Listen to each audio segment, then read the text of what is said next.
그 김정숙 여사가 수해 자원봉사 가셨잖아요. 네, 네. 와, 근데 그 마대자루 쥐고 이불 들어가 있는 마대자루예요? 네. 이걸 쥐고 가시는 뒷모습이 찍혔는데 네. 우연치 않게 또 정표현을 보는데 정표현에 있는 패널들이 와, 그거는 거의 신앙심에 가까울 정도로 칭찬을 하시더라고. 저건 정말 진정성이다. 아, 놀랐어요. 근데 원래 이런 분이세요? 네. 김정숙 여사님이요. 별 어렸을 때부터 크게 풍파가 많지 않은 집에 유복한 가정에서 자란 거예요. 맏딸로. 지금도 그래 보이세요? 네, 맏딸로 자랐기 때문에 세상에 대한 시선이 되게 밝고 따뜻해요. 그러니까 얼굴 그대로세요. 근데 저는 처음에 이분을 뵌 게 탄핵 집회, 우리 2004년에 노무현 대통령 탄핵됐잖아요.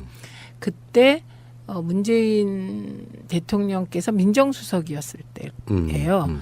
그래갖고 그 집회에 나오셨고 저는 그때 이제 탄핵 집회를 주도하고 있었으니까. 그리고 그때 우리가 시민사회 일부가 문재인 수석 되게 좋아했어요. 그때는 지금보다 훨씬 잘생기셨었어요. 그래갖고 되게 좋아했어요. 근데 이제 이렇게 지나가다가 만나서 그 막 인사를 반갑게 했는데 갑자기 문재인 수석께서 왜 누군가 옆에 이렇게 눈치를 보시는 거예요. 그러니까 이제 문재인 수석이 있으니까 야 문재인이다. 그리고 우리가 달려갔을 거 아니에요. 저하고 시민단체 여성활동가 몇 명이. 그래서 막 좋아했을 거 아니에요. 인사도 하고.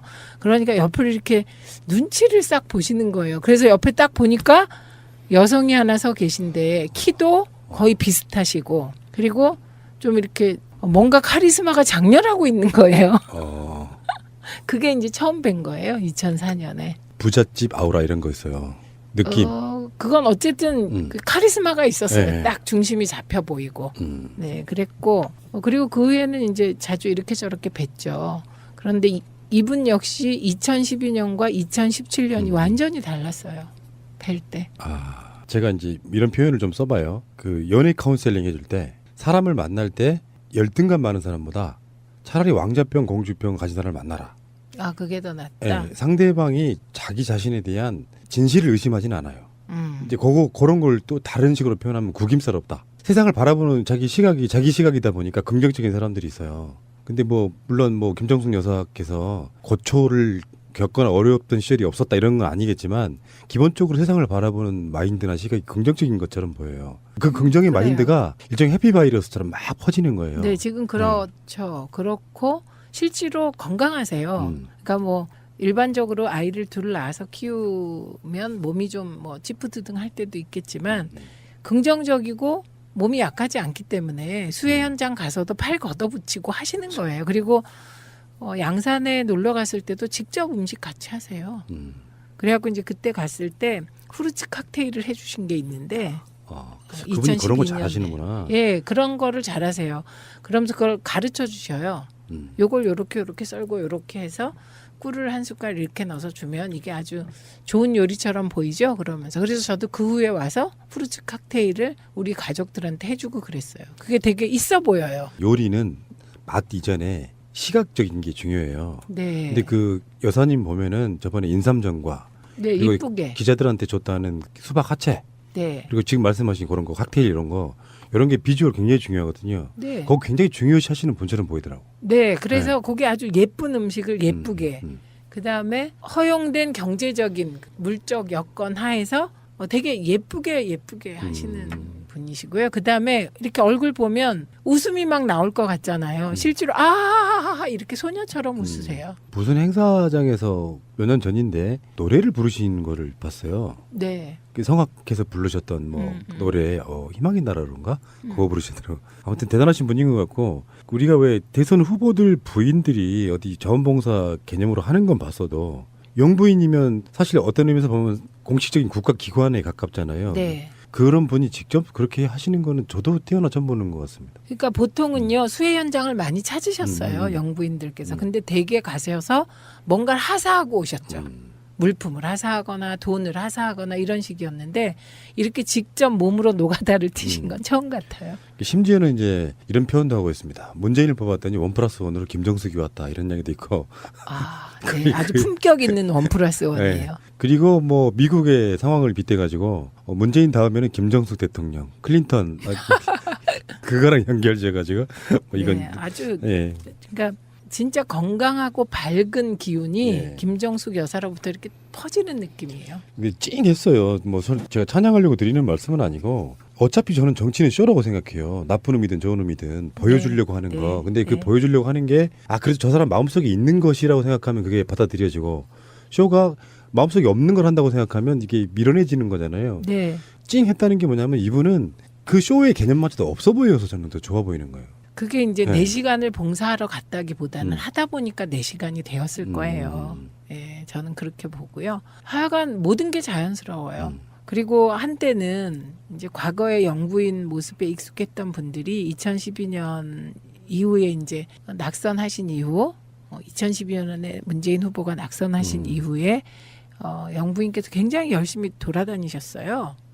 그런데 어느 곳에 가서나 그렇게 꺼리낌 없이 행동하셨어요. 그래서 그거에 대해서 일부 보수 종편 패널들이 말하자면 그 후보의 부인이 너무 나선다 막 이런 얘기 했었거든요. 근데 그게 통하지 않았죠. 왜냐하면 그게 자연스럽고 예쁘게 보여서.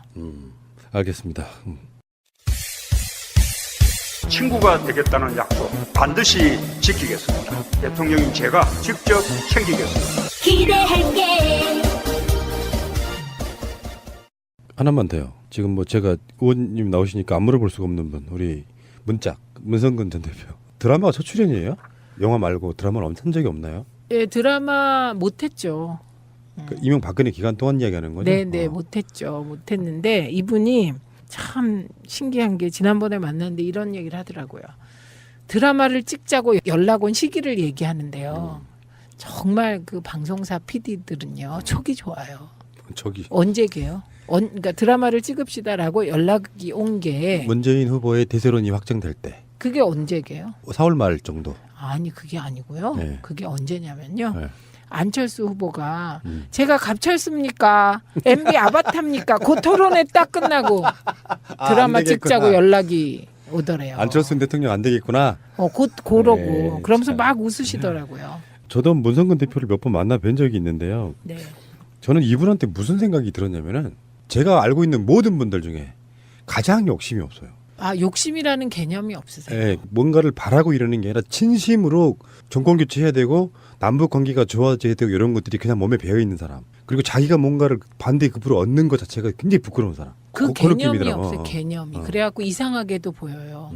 그러니까 좀 보통 이상해요. 사람이 이해할 수 없는. 약간 결벽증 같아서 대화가 안 될 때 있어요. 그거 결벽증이라기보다 진짜로 이분이 별나라에서 왔나? 이런 생각이 들 때가 그러니까 있고요. 그 민주당 짧게 대표하신 적 있잖아요. 그때 제 비서실장이었죠. 그러셨어요? 네. 근데 그때도 보면 아무 그런 게 없으셔갖고 아, 이분이 별나라에서 왔나? 다른 세계에서 왔나? 이런 생각도 들었고 다른 편으로는 이분이 왕자인가? 그런 생각도 들었어요. 그분은 진짜 정치하고 싶은 느낌보다는 아마 처음에 그 부산에서 문재인 대표하고 약간 세트 그런 느낌이었잖아요. 선거운동도. 그 세트 느낌이라고 말씀하시면 그건 사실이 아니에요. 제가 그때는 정확히 알죠.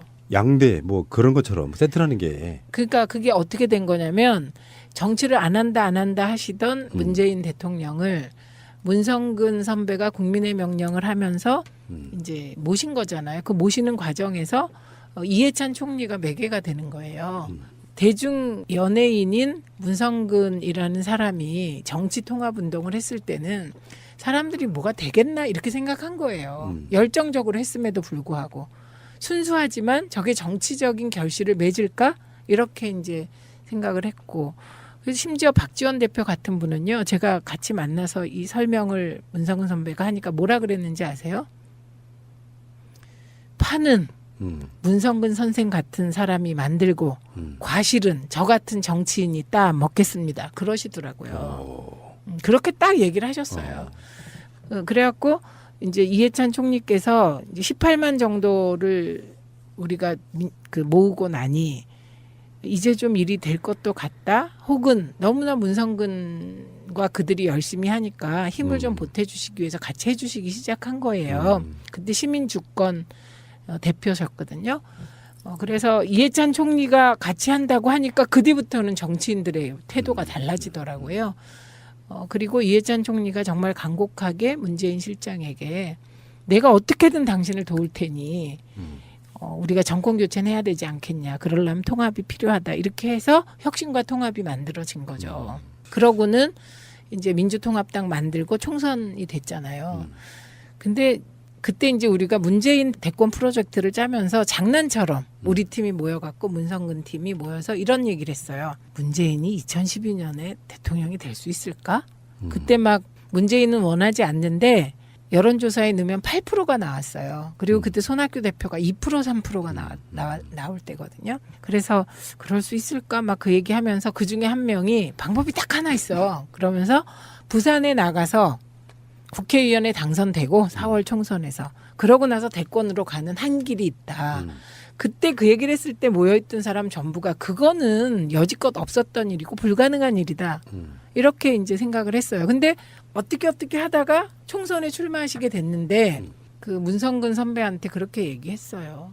이제 호랑이 등에 올라탄 형국인데 피할 수 없습니다. 나 출마할 테니 같이 출마합시다. 이렇게 얘기를 했어요. 그래서 문성근 선배가 출마를 굳힌 거고 제가 나중에 물어봤어요. 그렇게 출마 안 하신다고 하시더니 왜 출마한다 그랬어요. 그랬더니 부산에 가셨는데 택시를 탔는데 택시 기사가 문성근하고 문재인하고 둘이 나온다는데 문씨 중에 하나는 붙여줘야지 우리가 그러더래요. 그 얘기를 듣고 됐다 그래갖고 이제 출마를 하셔서 열심히 뛰신 거죠. 그러니까 동반 출마죠 이게. 기준이 정치 쪽 중심이라서 그런지 몰라도 이분이 한 번은 국회의원 정도는 했으면 좋겠다 이런 생각을 좀 했었고요. 그래서 그 비슷한 질문을 예전에 그 촛불 때 한번 만나뵙고 여쭤봤는데 공적인 개념만 있어요. 사적인 욕심이 없더라고요. 그러니까 이게 약간 결벽 같은 거죠. 정치인이 사적인 권력의식도 좀 있어야 진행이 될 텐데 마음에 안 맞으면 됐어. 나는 어차피 그거 할 생각 없어. 이런 관점이 되기 때문에 그게 컨트롤 자체가 좀 힘드신 분 중에 하나로 저는 기억합니다. 연예인을 설명할 때 저에게 문성근 대표님이 설명할 때 하는 얘기가 무당이 있고 이 탤런트 중에 무당이 있고 무당과 사람 반반이 있고 그렇지 않은데 노력으로 되는 사람이 있다 이렇게 얘기를 하셨어요. 근데 거의 무당인 사람을 김혜자 씨하고 그 최민수 그 두 분을 꼽으세요. 그리고 본인은 끝까지는 안 간다는 거죠. 그런데 기본적으로 이분은 연예인이세요. 예, 연예인이고 그리고 연기할 때 가장 행복한 분이고요. 예. 그래서 이제 저는 문성근 선배 같은 분이 옆에 있기 때문에 그러니까 저는 또 반반인 거죠. 문성근 선배가 저를 표현할 때 그렇게 표현했어요. 공적인 마인드를 뒷받침하는 그 사적인 태도가 되게 조화가 돼 있다고 표현한 적이 있어요. 그러니까 저도 처음에는 정치하고 싶은 거 제로였어요. 근데 국회의원을 하다 보니 공적인 것과 사적인 게 일치할 수 있구나. 그런 생각을 한 케이스거든요. 근데 하여튼 특이한 분이세요. 네. 피가 특이한 거예요. 그 조작이라는 드라마 제목도 참 조작적이죠. 한 10년 동안 조작을 엄청 당해가지고 어제 조작하는 게 1편부터 나왔잖아요. 네. 네. 저 못 봤습니다. 꼭 봐야겠습니다. 저 봤어요. 네. 봤고 왜 봤냐면 문성근 선배 나오는 건 무조건 다 봐요. 석조주택 살인 사건도 봤어요. 문성근 선배 나왔기 때문에. 아이고, 이명박근혜 시기에 영화를 하시긴 하셨는데 그 무서운 역할 맡았던 정말 완전히 사이코. 실종. 그런 배역만 줬다는 거 아니에요. 네. 그것이 알고 싶다의 히어로. 한반도도 있었고. 예. 네. 자. 근데 조작은 네. 어제 조작은 한마디로 얘기하면 문성근의 연기만 돋보인 편이었어요. 1, 2편이. 그리고 너무 많은 그 직접적인 메시지를 주고 싶어서 너무나 메시지가 강해서 조금 산만한 느낌이었어요. 근데 그 와중에 문성근의 연기는 돋보였어요. 그게요. 이중 플레이하는 아주 나쁜 말하자면 지읒일보 상무쯤 되는 거예요. 역할이. 예. 불과 몇 년 전에 제1야당의 한때나마 대표였던 사람이 드라마로 나오는 거 뭔가 좀 우리가 볼 때는 그냥 드라마로 봐지는 게 아니고 그 정치인 문성근의 모습도 언뜻 보게 되는 이런 것도 좀 있다. 그런 재미도 있는 것 같고요. 많은 분들의 시청 바라겠습니다. 새가 날았는데 안 들으셔도 됩니다. 12%였습니다. 네. 20% 올리는 게 목표입니다. 하고 있었으니까. 그리고 그때 우리가 시민사회 일부가 문재인 수석 되게 좋아했어요. 그때는 지금보다 훨씬 잘생기셨었어요. 그래갖고 되게 좋아했어요. 근데 이제 이렇게 지나가다가 만나서 그 막 인사를 반갑게 했는데 갑자기 문재인 수석께서 왜 누군가 옆에 이렇게 눈치를 보시는 거예요. 그러니까 이제 문재인 수석이 있으니까 야 문재인이다. 그리고 우리가 달려갔을 거 아니에요. 저하고 시민단체 여성활동가 몇 명이. 그래서 막 좋아했을 거 아니에요. 인사도 하고. 그러니까 옆을 이렇게 눈치를 싹 보시는 거예요. 그래서 옆에 딱 보니까 여성이 하나 서 계신데 키도 거의 비슷하시고 그리고 좀 이렇게 뭔가 카리스마가 장렬하고 있는 거예요. 그게 이제 처음 뵌 거예요. 2004년에. 부잣집 아우라 이런 거 있어요. 느낌. 그건 어쨌든 그 카리스마가 있었어요. 네. 딱 중심이 잡혀 보이고. 네, 그랬고 그리고 그 후에는 이제 자주 이렇게 저렇게 뵀죠. 그런데 이분 역시 2012년과 2017년이 완전히 달랐어요. 뵐 때. 제가 이제 이런 표현을 좀 써봐요. 그 연애 카운셀링 해줄 때 사람을 만날 때 열등감 많은 사람보다 차라리 왕자병, 공주병 가진 사람을 만나라. 그게 더 낫다. 네, 상대방이 자기 자신에 대한 진실을 의심하진 않아요. 이제 그런 걸 또 다른 식으로 표현하면 구김살없다. 세상을 바라보는 자기 시각이다 보니까 긍정적인 사람들이 있어요. 근데 뭐 물론 뭐 김정숙 여사께서 고초를 겪거나 어려웠던 시절이 없었다 이런 건 아니겠지만 기본적으로 세상을 바라보는 마인드나 시각이 긍정적인 것처럼 보여요. 그 긍정의 그래요. 마인드가 일종의 해피바이러스처럼 막 퍼지는 거예요. 네, 지금 그렇죠. 그렇고 실제로 건강하세요. 그러니까 뭐 일반적으로 아이를 둘 낳아서 키우면 몸이 좀 뭐 찌뿌드등 할 때도 있겠지만 긍정적이고 몸이 약하지 않기 때문에 수해 현장 가서도 팔 걷어붙이고 하시는 거예요. 그리고 양산에 놀러 갔을 때도 직접 음식 같이 하세요. 그래갖고 이제 그 김정숙 여사가 수해 자원봉사 가셨잖아요. 네. 와, 근데 그 마대자루 쥐고 이불 들어가 있는 마대자루예요? 네. 이걸 쥐고 가시는 뒷모습이 찍혔는데 네. 우연치 않게 또 정표현을 보는데 정표현에 있는 패널들이 와, 그거는 거의 신앙심에 가까울 정도로 칭찬을 하시더라고. 저건 정말 진정성이다. 놀랬어요. 근데 원래 이런 분이세요? 네. 김정숙 여사님이요. 별 어렸을 때부터 크게 풍파가 많지 않은 집에 유복한 가정에서 자란 거예요. 맏딸로. 지금도 그래 보이세요? 네, 맏딸로 자랐기 때문에 세상에 대한 시선이 되게 밝고 따뜻해요. 그러니까 얼굴 그대로세요. 근데 저는 처음에 이분을 뵌 게 탄핵 집회. 우리 2004년에 노무현 대통령 탄핵됐잖아요. 그때 문재인 대통령께서 민정수석이었을 때예요. 그래갖고 그 집회에 나오셨고 저는 그때 이제 탄핵 집회를 주도할 때 갔을 때 후르츠 칵테일을 해주신 게 있는데 그분이 그런 거 2012년에. 잘하시는구나. 예, 그런 거를 잘하세요. 그러면서 그걸 가르쳐 주셔요. 요걸 요렇게 썰고 요렇게 해서 꿀을 한 숟갈 이렇게 넣어서 주면 이게 아주 좋은 요리처럼 보이죠? 그러면서. 그래서 저도 그 후에 와서 후르츠 칵테일을 우리 가족들한테 해주고 그랬어요. 그게 되게 있어 보여요. 요리는 맛 이전에 시각적인 게 중요해요. 네. 근데 그 여사님 보면은 저번에 인삼전과 네, 그리고 이쁘게. 기자들한테 줬다는 수박 하체 네. 그리고 지금 말씀하신 그런 거 칵테일 이런 게 비주얼 굉장히 중요하거든요. 네. 그거 굉장히 중요시 하시는 분처럼 보이더라고. 네, 그래서 그게 아주 예쁜 음식을 예쁘게. 음. 그 다음에 허용된 경제적인 물적 여건 하에서 되게 예쁘게 하시는 분이시고요. 그 다음에 이렇게 얼굴 보면 웃음이 막 나올 것 같잖아요. 실제로 이렇게 소녀처럼 웃으세요. 무슨 행사장에서 몇 년 전인데 노래를 부르신 거를 봤어요. 네. 그 성악해서 부르셨던 뭐 노래 희망의 나라로인가 그거 부르시더라고. 아무튼 대단하신 분인 것 같고 우리가 왜 대선 후보들 부인들이 어디 자원봉사 개념으로 하는 건 봤어도 영부인이면 사실 어떤 의미에서 보면 공식적인 국가 기관에 가깝잖아요. 네. 그런 분이 직접 그렇게 하시는 거는 저도 태어나 처음 보는 것 같습니다. 그러니까 보통은요 수해 현장을 많이 찾으셨어요 영부인들께서. 근데 대개 가셔서 뭔가를 하사하고 오셨죠. 물품을 하사하거나 돈을 하사하거나 이런 식이었는데 이렇게 직접 몸으로 노가다를 튀신 건 처음 같아요. 심지어는 이제 이런 표현도 하고 있습니다. 문재인을 뽑았더니 1+1으로 김정숙이 왔다 이런 이야기도 있고. 네, 아주 품격 있는 1+1이에요. 네. 그리고 뭐 미국의 상황을 빗대가지고 문재인 다음에는 김정숙 대통령, 클린턴 그거랑 연결돼가지고 뭐 이건 네, 아주 그러니까 진짜 건강하고 밝은 기운이 김정숙 여사로부터 이렇게 퍼지는 느낌이에요. 이게 찡했어.